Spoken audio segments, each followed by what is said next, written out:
Soyez les bienvenus dans ce Une Première qui est marqué pour commencer par la prestation de François Hollande à 20h en direct sur France 2. On dirait un bachelier qui va passer son oral de rattrapage, comme le titre en une Libération. Une intervention qui ne changera rien à son impopularité historique, estime François Sergent. Le président est en panne d'explication et doit la vérité aux Français.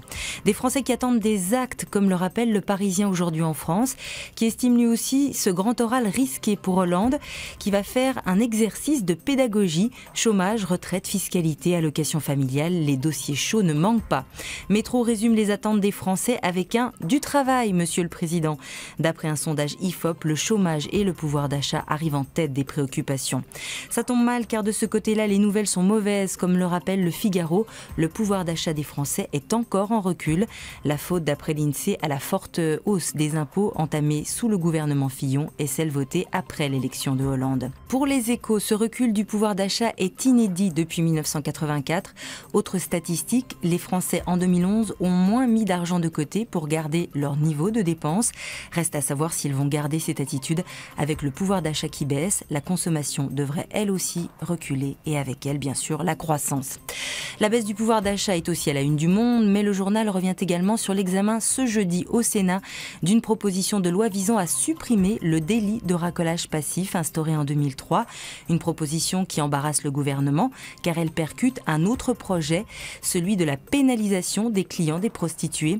Elle rejette ce projet, elle craigne de voir les clients disparaître. Que ferons-nous et où irons-nous, explique-t-elle. Autre question de société qui sera en débat aujourd'hui à l'Assemblée nationale, la recherche sur les embryons humains.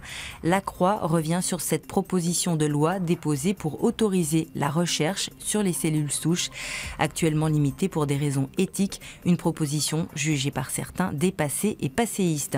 Ce jeudi est aussi un jour important pour Laurence Parisot. Le MEDEF se prononce aujourd'hui sur une réforme des statuts qui permettrait à sa présidente de briguer un nouveau mandat. Libération revient sur ce changement de statut voulu par Laurence Parisot. Selon certains, elle se prend pour Poutine et mène une campagne digne d'une présidentielle.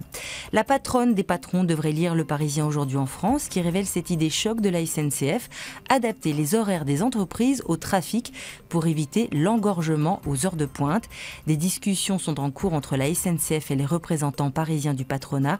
Commencer plus tard pour éviter la foule, certes, mais cela veut dire aussi terminer plus tard pour compenser, rappelle un cadre bancaire pas très emballé par l'idée.